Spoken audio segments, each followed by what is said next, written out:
Hello, everybody. Thank you for tuning in with V. We're going to answer some questions so you'll know a little bit more about me. What are the values that have guided your decisions in life? What are the values that guided my decisions in life? Well, my values that I stick by are very simple. It's me making sure that I have great character and integrity, that I stand by the Word of God. I make sure that I work really hard to try to do the fruits of the Spirit. Self-control is something that I work really hard into. But the one things that utilizing those fruits of the Spirit really show the foundation of my values. It brings me into my character and integrity. My character and integrity, to me, are the only thing that you're gonna die with. Why do you believe it is important to hold these values as a woman of God? Well, I believe it's important for me to hold these values because if I don't hold on to what I say I'm going to do and I don't be that woman of integrity, that is developing my character. So for instance, if I say I'm going to do something, I say I'm going to follow up with somebody, I say I'm going to work for somebody, I'm going to do something for them, and I don't do it, then that's hypocrisy. And I refuse to be a woman that is going to continue to do something that I don't believe in. So if I do what I say I'm going to do, that is going to develop my character. Because I really believe that the thoughts that you think of is the actions that you end up executing, and those actions end up becoming habits, and those habits become the lifestyle you have that eventually develop who you are, and that becomes your destiny. What events or people have shaped your values? What events or people that have shaped my values?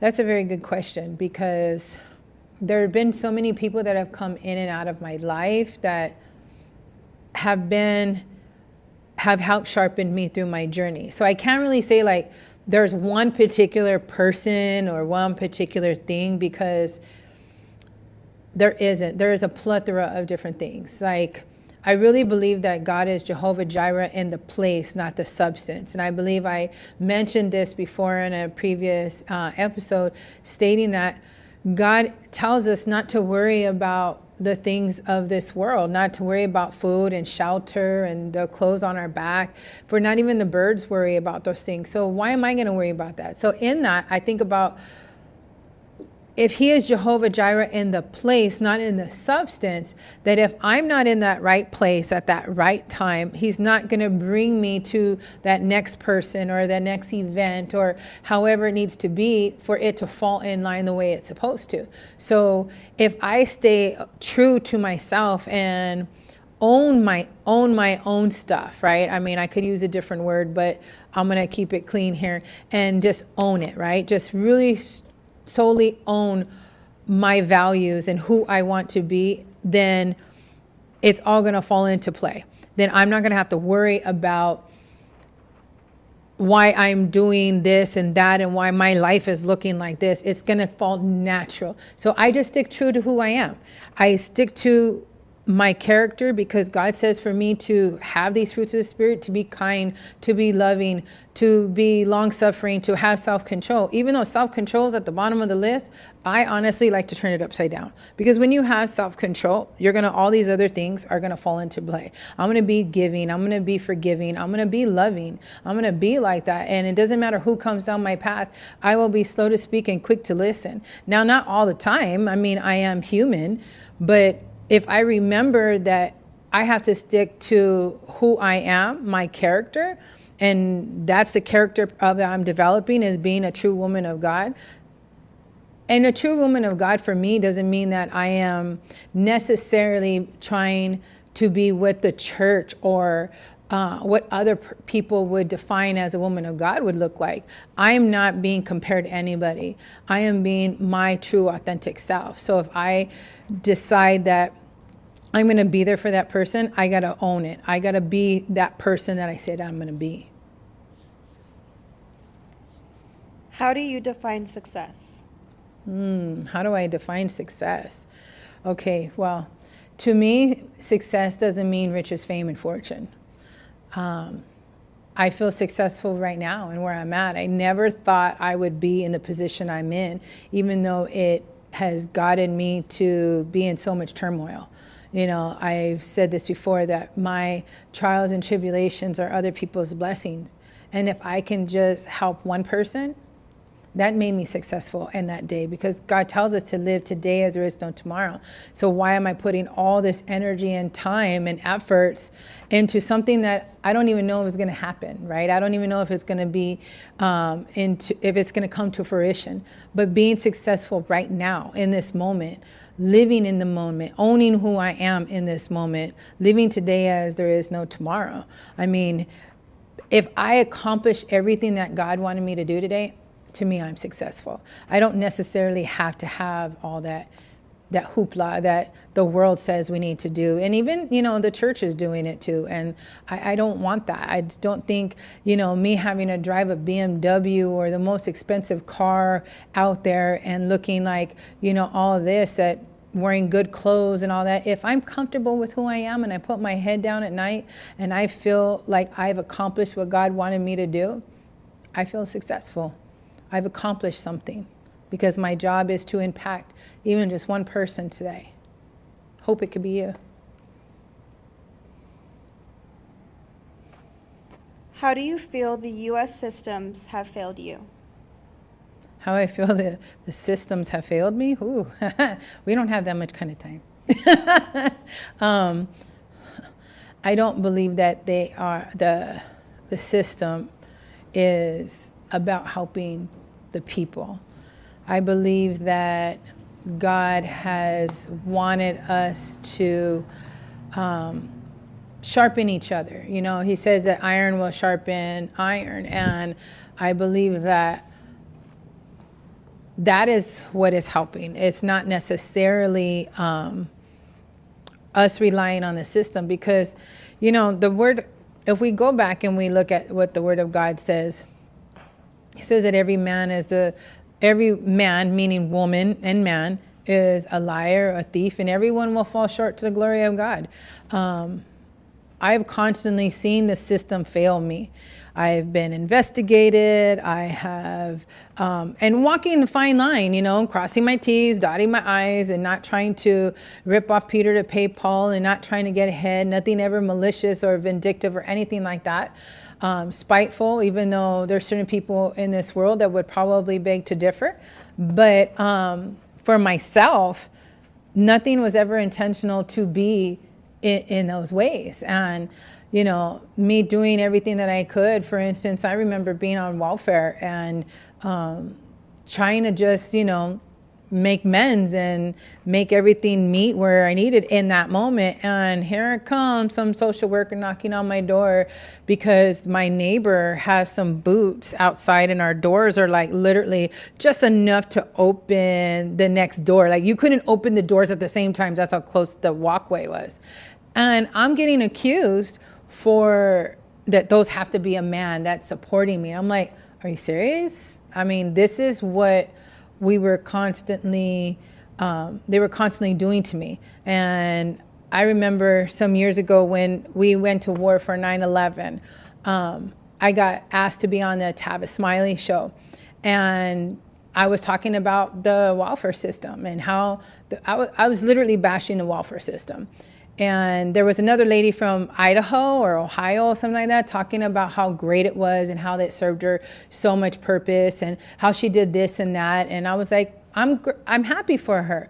I always tell someone who's on benefits or using the system right now, use it for me too, because they didn't do me a favor. They were always at me, always the person on the other side of the desk and telling me, you know, when my husband left me with my 2 kids and I needed food stamps and I needed Medi-Cal and I needed some cash too. You know, they were like, oh, why? You know, and having an attitude. And I'm like, I'm sorry. You're one hop, skip, and a jump from being me. Like, why are you treating me this way? You know, because I had to wait in the waiting room for 5-6 hours and you have another paperwork to do. It's like, if I was not broke and my old man didn't do what he did, you wouldn't need to serve me. If we didn't have all these people that needed benefits, you wouldn't have a job. Why are you mistreating me? So those are just some examples that I feel that the system has not always wanted to help you. You know, yeah, they tell you go get a job. You get a job, you make $1 more. Now they're canceling this. And you have to figure out how to either work the system and manipulate it, or you have to just abide by them and they puppet you. And I was like, I don't even want to be on it anymore. I'm done. Thank you for all that you've helped me. I paid my taxes and my dues to it, but there's no reason why I needed to be treated in the way that I did. So, yeah, I just think that the system really hasn't benefited me at all whatsoever. You know, they give you financial aid for you to eventually have to pay it back. You know, there's so many things that they don't really help you. And if there are some people out there that really help, that's great. I'm so happy to hear that it's really benefit somebody, but it always has failed me every step of the way. What do you believe it means to value yourself? What does it mean for me to value myself? I think it's very important for me to understand to value yourself. Valuing yourself I've said this before, spirit, mind, and body. What you put in your mind, what you put in your body, what you put in your spirit, it's going to crave it. What you put in you is going to come out of you, right? So if you value yourself enough, you're going to eat right. God asks us that this is our temple. Whether you believe it or you not, that's fine. He gives you free will. But this is your body. This is your temple. And if you really value yourself, you're going to be mindful to looking at what you're putting in it, what you're putting in your mind, what you're putting in your spirit. It's going to attract it. Right? I mean, the world has other things of how they want to say it attracts. But for me, valuing every single little thing, I don't want to put myself in those positions. I want to lay my head down at night knowing that what I did was right, first by God, and it was right by me, it was right by my children, it was right by the people that I'm setting an example for. I think that's very important, that you value yourself, you hold yourself up high. I mean, everywhere I go, just about, and my kids laugh at me all the time. They're like, they think I work there or I own the place, and it's like, no. And they're like, Mom, why do people always do that? It's because I just know who I am, and I hold myself with such value. I don't walk around with slippers on and my pajamas, and I might not be wearing, a $100 sweater, but I mean, I'm proud to say I got it on a discount because I'm very savvy, because I value my money that God blesses me with. And I'm not going to go out there looking like I'm not representing him right. I'm going to hold myself up high. I'm going to know who I am. And when you do that, it's because you value yourself. You value where you came from, whether if it is through trials and tribulations, whether it is you came from, a mother and father who didn't love you and toyed you around like a puppet, you still learn how to value yourself through all of those things. You can't have excuses in life. So holding yourself and valuing who you are, spirit, mind, and body, are extremely important to me. How do you feel people could change their world if they valued themselves? How do I feel people can change their world if they value themselves? I believe that they can totally change their perspective of themselves if they learn to value the small things. You don't have to think big. You don't even have to be where I'm at right now. It's more of like, for instance, they could change their whole atmosphere if they just clean up their environment around them. I mean, if that's where you're at and you live in a chaos house, then why does your room have to be chaos? Why does where you are at have to be chaos? Why do what you look like have to be chaos? I don't care if you have one outfit, one pair of shoes, or anything like that, but if you take value in it, you're going to hold yourself up high. So if they do that and just worry about themselves, this world could be such a better place. Everyone's household could be such a better place. I tell my children to uphold themselves up high. Go talk to people. I had a couple women just last week say that my soon-to-be 15-year-old, she's like, oh my gosh, this young boy, like, he's really, really smart. Like, you've done a good job, Mom. And it's like because I showed him how to value himself, to hold himself with a poise and a demeanor that shows that he loves himself. And I think people should love themselves. I think we're so lost in this world that we don't even know who we are. And you don't have to know your purpose. It's just in that moment. You don't have to know your purpose, but just love yourself. I mean, it took me almost 30 years to love me. And if I would have learned to really love myself where I was in that time, I believe that my path would have probably been different. I wouldn't change anything because I'm so blessed on who I am today and where I came from. But I see if there are children or people, individuals that have had the life that I've had, where you're up and down all the time and you're not even sure about what tomorrow's gonna look like because you're moving again. Don't worry about that. Worry about how you think.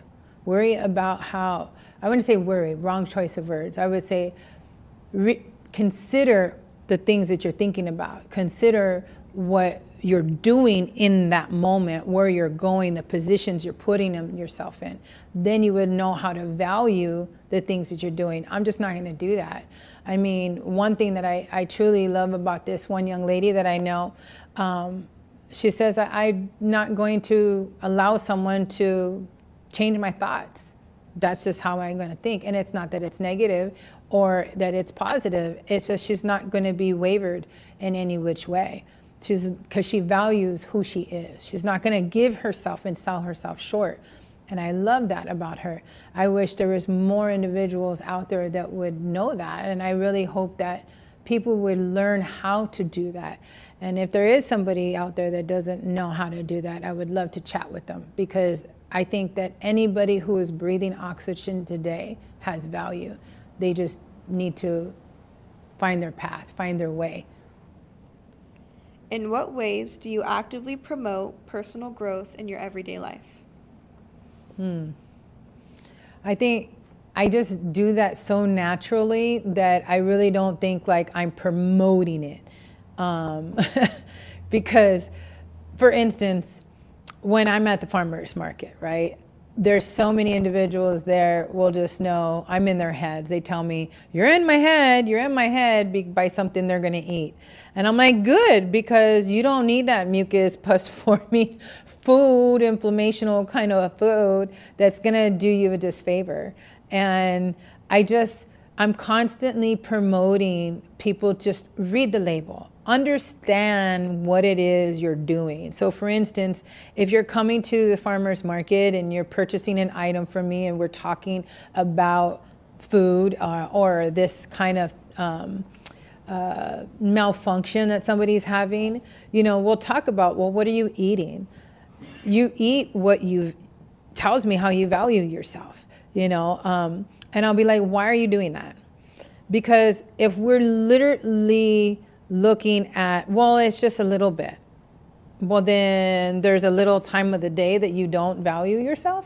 There's a little time of that day that you're okay with paying someone to basically kill you, put you in harm's way, put you in a position. And it just comes natural for me where like sitting there, like having a scoreboard or anything like that of me thinking about it consciously. I just do it. I don't really think of, a checkoff list. It comes so natural that I just tell people, like, hey, question things, because at the end of the day, it's about you, and you're the one who has to reap what you sow. And if you don't read those labels, if you don't look at the quality of the food that you're putting in your body, if you don't look at your environment that you're in, even look up and see that you're in a position where there's all these chemtrails in the air and, you know, you're outside, like, oh, okay, you value yourself. You're going to remember, hey, I need to go inside right now, you know, or pray that God helps you not get damaged by all of that. And then, you know, just being mindful, right? Being mindful about what you are doing. And that's where I'm constantly just telling people, just be mindful. Be mindful about you. At the end of the day, nobody is going to love you more than you love yourself. Thank you for tuning in with V today. Please like, comment, and share. And check out my Instagram with Vitality with V.